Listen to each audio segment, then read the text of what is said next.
אוקיי. ערב טוב לכולם. We just came back from the Epicurus and very מרגש.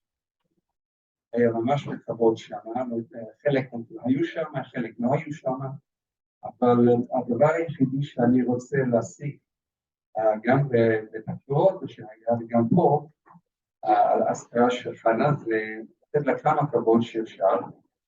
ואני רוצה להגיד שאני ממש הייתי, נדהמתי, הבנים שלי והבת שלי דיברו בבית הקברות שם, ודיברו ממש יפה, ואני רק מראה כמה הם לימדו מחנה, שהם לא קיבלו את זה ממני.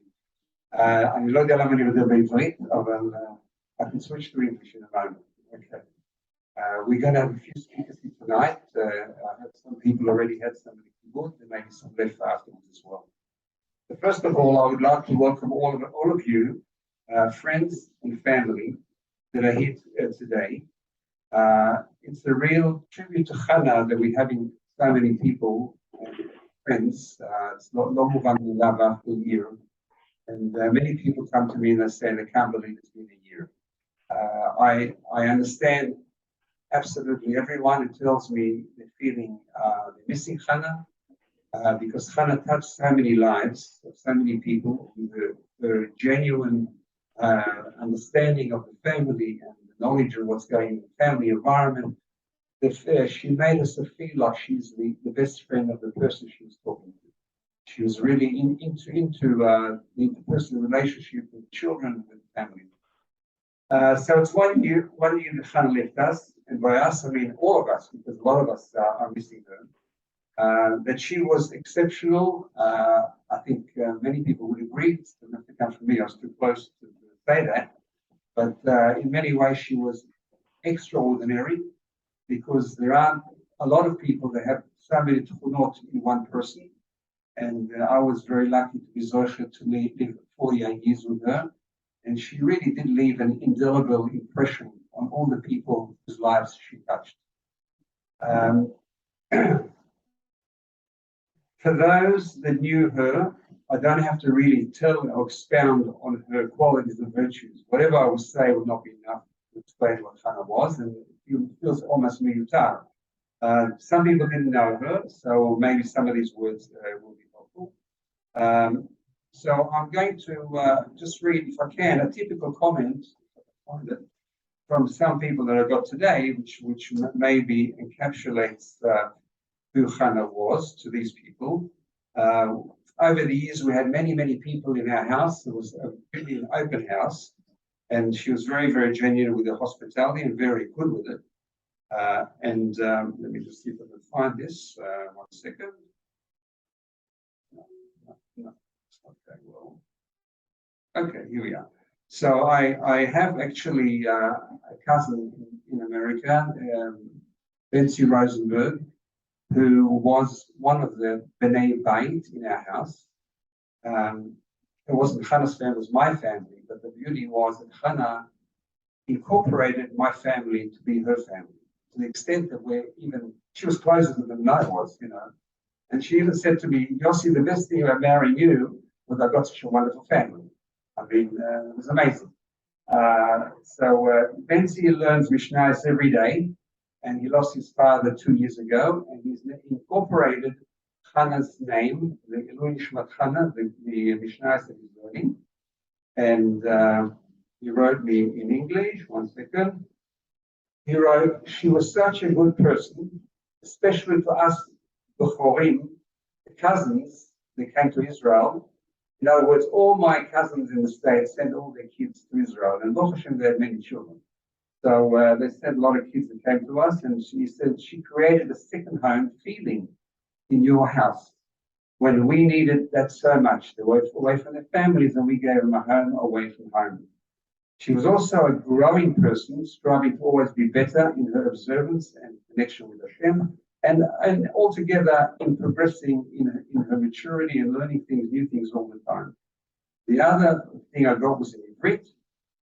Lo shochachim כי אי אפשר לשכוח את חנה ז"ל. הייתה לה פינה מיוחדת, בעיקר לרוחמה, who was this gentleman's wife who was very sick for many years, וגם למשפחתי, she knew all the children from Australia. ועל זה אהיה אסיר תודה לה. לתמיד ידעתי על המחלה שלה, אבל תמיד חשבתי, חנה תתגבר, כי יש לה עוד המון מה לעשות בעולם. לצערנו, זה לא קרה. And that's it. So that just gives you a small encapsulation of this came today, so I thought I'd mention many other things like that we came about. So basically, what I want to do now is I want to ask Rav Dor, we're going to have a few speakers, to address the Kahal first, and Rav Dor, Bakasha.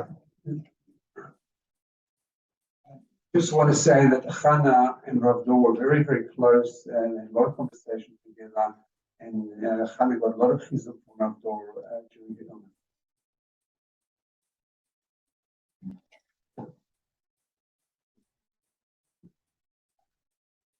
יוסי, משפחה יקרה, נכון, באמת היינו מאוד קרובים, חנה ואורנה ואני, עברנו הרבה דברים ביחד, לאורך כל השנים, ונקשרו נשמותינו, נשמות המשפחות ביחד.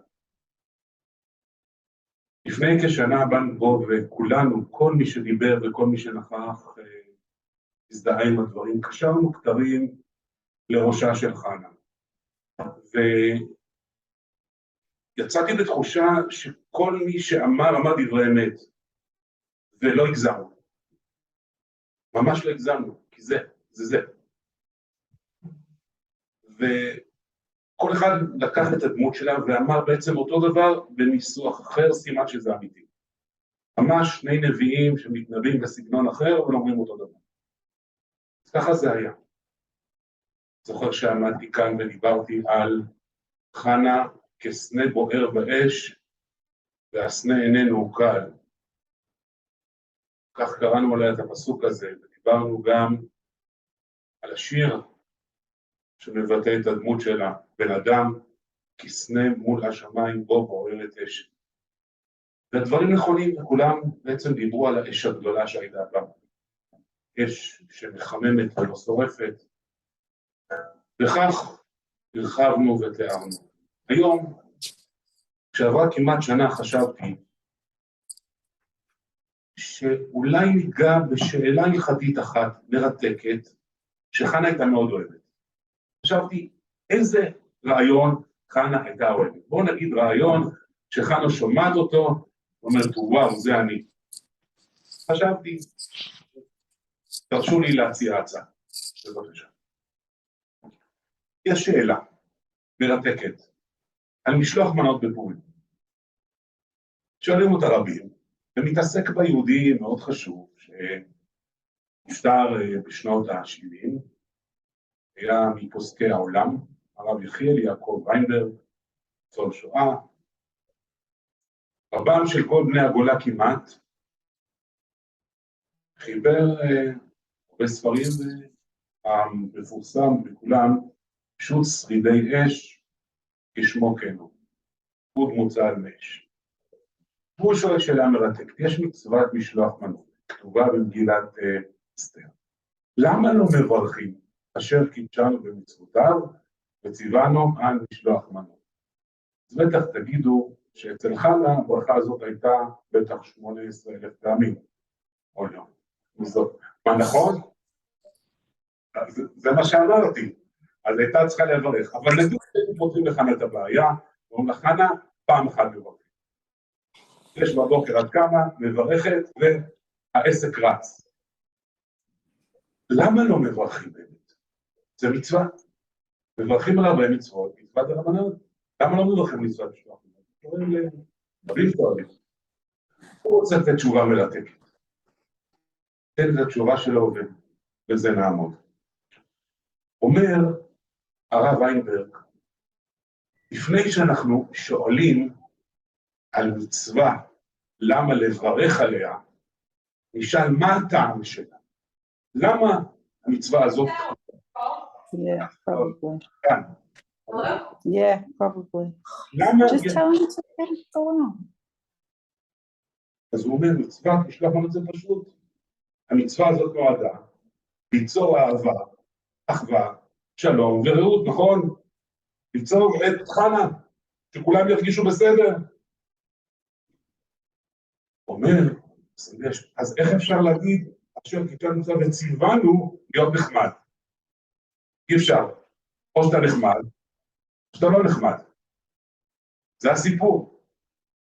מצוות משלוח מנות. אי אפשר ברגע שאמרת אשר כיתנו נמצא וציוונו, הרסת את המצווה. מה זה ציוונו? ציוו עליך להיות נחמד ולתת משלוח מנות, לאהוב, להיות שותף, להיות חלק, להיות משפחה. כך הוא אומר. ולכן הוא אומר, למה לא מברך על צדקה?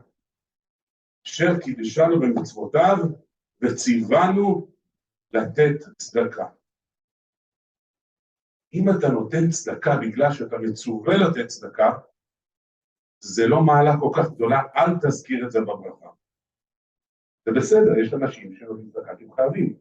אבל אל תברך על זה, אל תגיד לכולם שאתה עושה את זה, כי אתה מצווה על זה. תעשה את זה כי אתה רוצה לעשות את זה.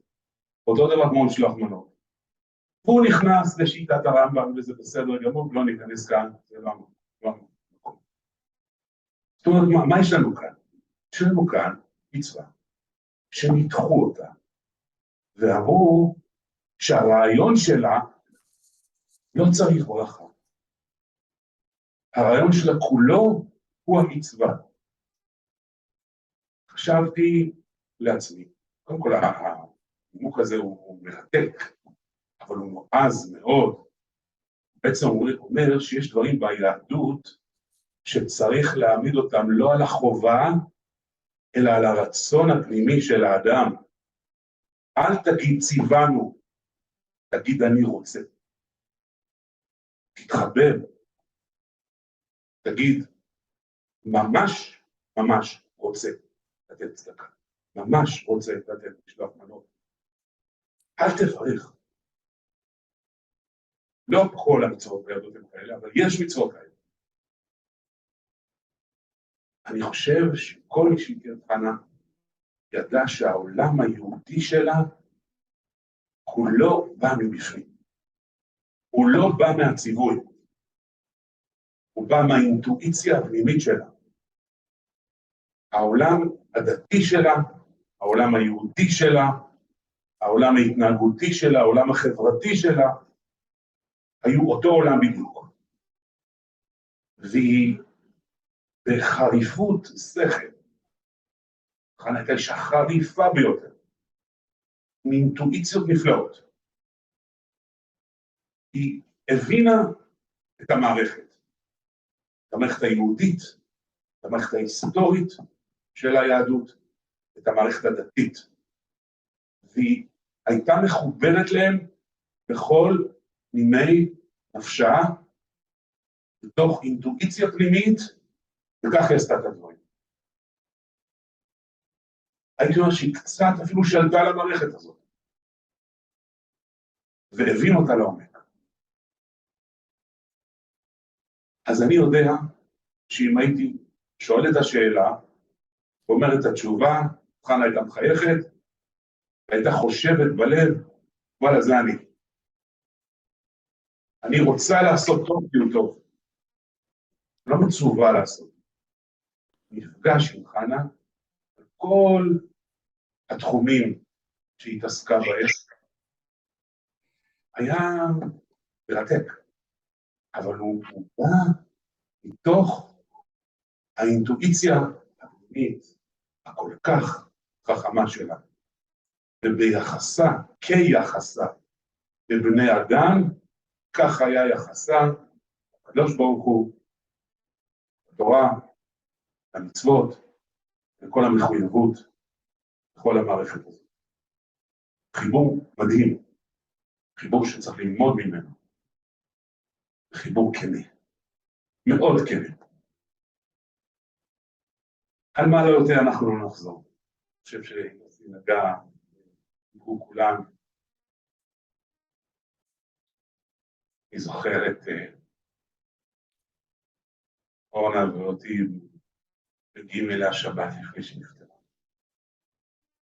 מצב קשה וחנה. לפני שדבר עם חנה אמרתי את זה לפני שנה, אז כל כך חנה. קודם כל, לפני שמתחילים לדבר, עושה את הזוכר, עוברת איתי ילד, ככה, וכל אחד שואלת ויודעת מה הוא עושה, ולא רק מה הוא עושה, גם מה הוא צריך לעשות. זה ברור.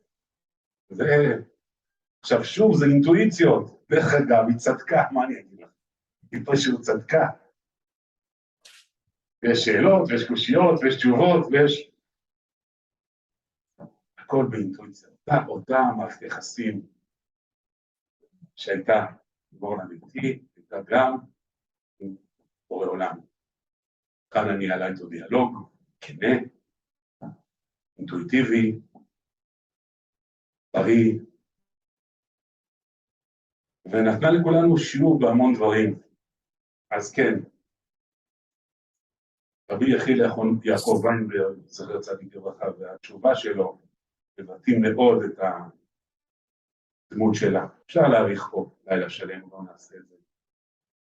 תהיה הנקודה הזאת ששמנו כאן על השולחן, לעילוי נשמתה, לדמותה המיוחדת, אנחנו כולנו מתגעגעים לחנה.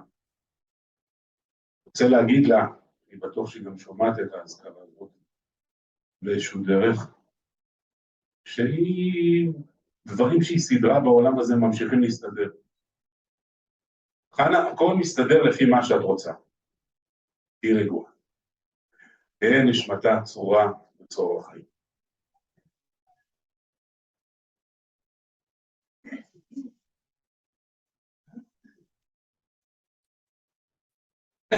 Thank you very much, Rav Dor.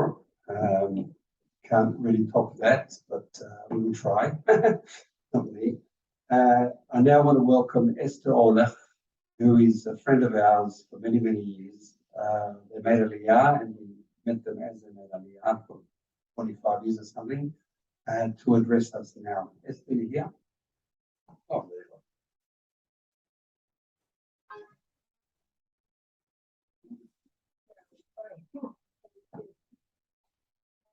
I wanted to say, first of all, to Edri and Eitan, I was really touched by your speech today. And I was humbled when Yossi asked me to say a few words in honor of Chana Lerba. It's true, I wasn't sure what language to speak since Portuguese was not an option. And I wanted Liz and Yora to understand me, so that Hebrew was not an option. So I hope that you'll understand my English even with my accent. So a year has passed so quickly, and it's still hard to speak about her than rather to her. I can only say that our friendship started when we moved to Ramot. Our children bonded together, and she took us under her wings, and the rest is just history. When I say she took us under her wings, it literally means that she has adopted us, inviting us for Shabbat and Chagim meals, introducing us to the neighborhood and friends, and making us part of her extended family. I knew I could count on Hannah for anything, for everything. Not having family here, we literally depended on our true friends, and certainly Hannah was one of those. I remember leaving the doctor's office when Tamar was a baby, not knowing what my next step would be. She was holding her head, and the doctor could not find anything wrong with her. I recall calling Hannah and asking her if she could look out for my other kids at home, since I would be taking Tamar to the emergency room at the hospital, and Zami was not in the country. She asked me how I would be going to the hospital, and I said I would take a cab. And she insisted that Yossi take me. I don't know if you remember that. The Sana said, and Yossi delivers. And while on the way there, she already instructed me to go straight to see the neurologist on the second floor without making the line to the emergency room. Bingo, as said, the doctor came out and asked me if I was Chana's friend and took me right in. She said she hoped I came with my clothing since I would stay overnight in the hospital because Tamar had viral meningitis. So that was Chana, very resourceful, but above all, a true friend. We would have Megillah readings, meals, and come out with trays of food just to take home. She was a lady with the biggest heart. Having Eitan with us at our Shabbat table together with Nati was a true pleasure. We found a sweet boy, smart, and a very deep thinker. With Ezri, we bonded as well. And we can say that whenever Zami travels around the world and he knows that Ezri is around, he looks forward for sitting down with him to schmooze and have a beer together. Shlomit and Meira are a year older than Tamar, but you always made her feel at ease in your company. And I'm sure the Chana, Zichrona Libracha, is sitting in a very good place and watching down at us all, sheffing nachat at what she sees. I'm sure she's proud of you, Yossi, how you conduct yourself to bring the family together and caring for the girls, always thinking how you can help everyone else. I know, girls,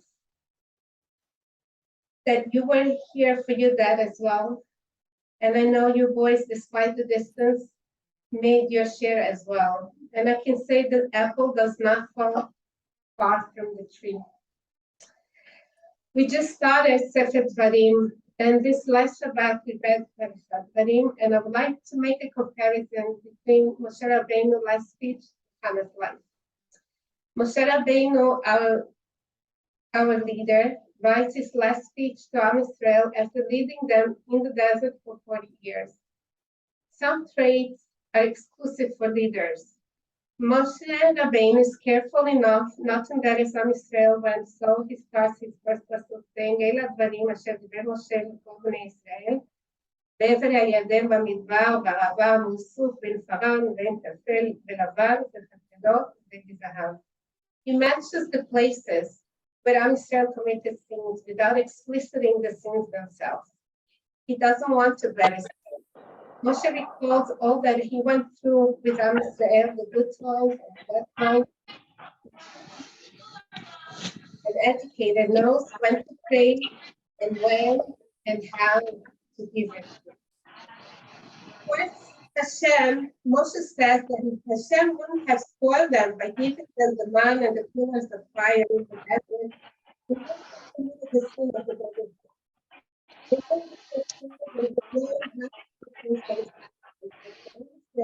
told them, how can you sin after Hashem took you out of slavery and showing you all the miracles? Only a true leader or educator can give rebuke because it comes out of deep love towards his children, and perhaps it takes a whole life experience to realize that. He will protect us and yet rebuke us.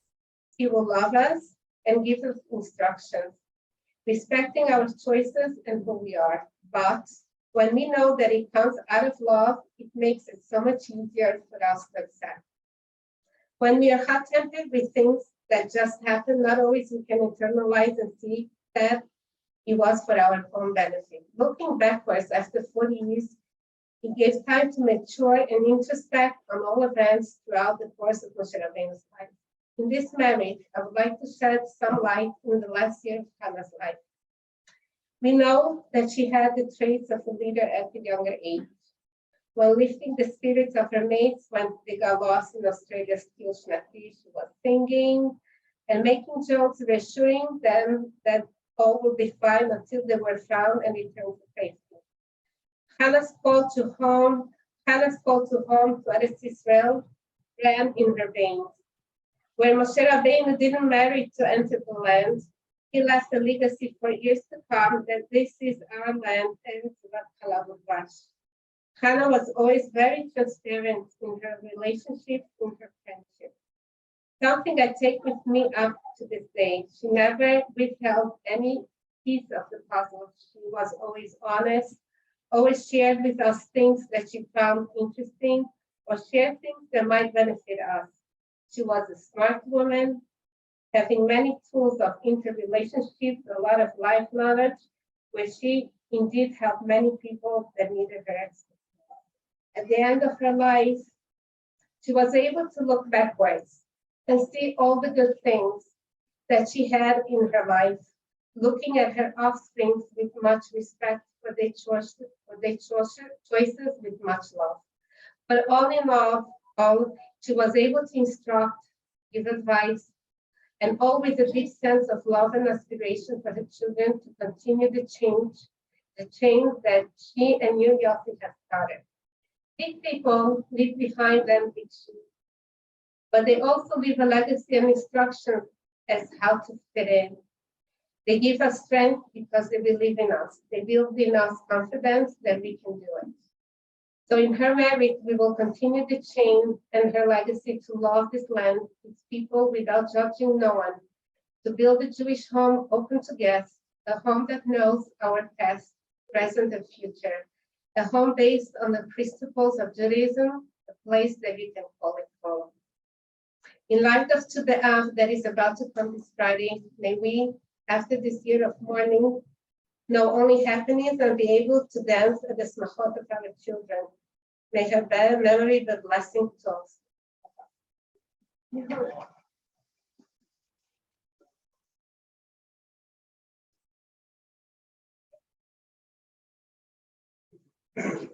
Thank you very much, Esther. They really touched my heart, and you really went through a lot of things with us together. I now want to call on a very good friend of ours from Australia and here in Israel as well. And she was very, very close to Chana. And they spent many, many intimate times together. And I really appreciate that she will speak now. A very good friend, Miriam Oppenheim.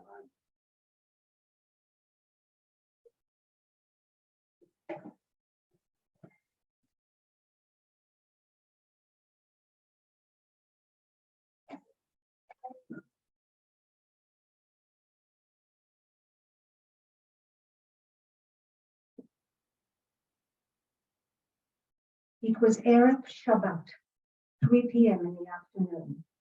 I suddenly noticed I had missed 2 WhatsApp calls from Chana. I immediately called her. I said, Chana, you called me twice. What's happening? Chana answered me. She said, come and say goodbye to me. Come now. I'm on my way, I said. I raced downstairs and Yehuda said, where are you going Friday afternoon? I looked at him and I said, I'm going to Chana. He didn't say a word. I knew the code to the Lerba's front door, raced up the stairs into her room. We cuddled and I kissed her on the forehead and sat down on the floor next to the bed. After an intimate interlude, Chana began singing one of her favorite songs and was slowly lulled into a deep sleep. I lingered a while longer and whispered goodbye. A year later, when Yossi called me and asked me to speak at Chana's Yarzeit, my initial reaction was real hesitation. Yossi picked it up and he said, I understand your doubt. Your relationship with Chana is very private and personal. A Yarzeit is not a time for mourning. This story in no way is connected to mourning. This was a story which personified the overriding importance to Chana of friendship. Chana was one of the creators of the essence of friendship. We rarely spent Shabbatot or Chagim together, but Chana knew how to create a deep friendship. She was the first in time of need. Meetings could be short and often spontaneous. Can we meet in an hour at Ella's after your work? Nevertheless, the moments could be cogent, very deep, and meaningful, yet laced with humor. This is what I meant when I said Chana was a creator of friendships. Out of this incredible talent, the group known as Chana's Angels was formed, a strong support network of inspiring, loyal women required during Chana's illness. Friends matter. They shape our lives. Rabbi Akiva said, "Ve'ahavta le'reacha kamocha, ve'haklal gadol b'Torah." I believe that Chana had these words engraved in her heart. Chana, I believe that through you, I became a better person, and I will be forever grateful for that. May the knowledge of what a unique human being Chana was to be a comfort to her family and to her friends. Yehi zichra baruch.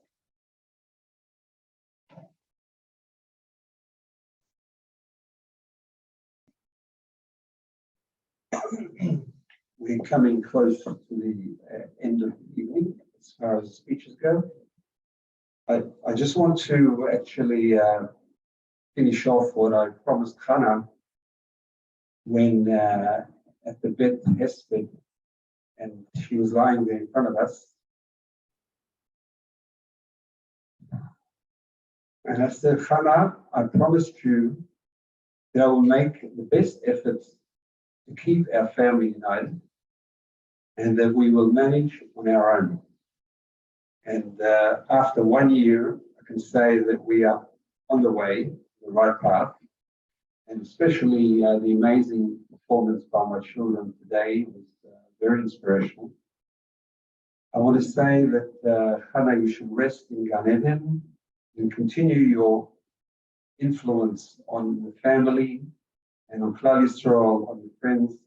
You should be a Melitza Yosher for all of us, and Yehi zichra baruch. I will now ask my nephew Daniel to finish off with a little siyum, and then we'll say Kaddish Rabbanan, and that will be it. Okay, Daniel.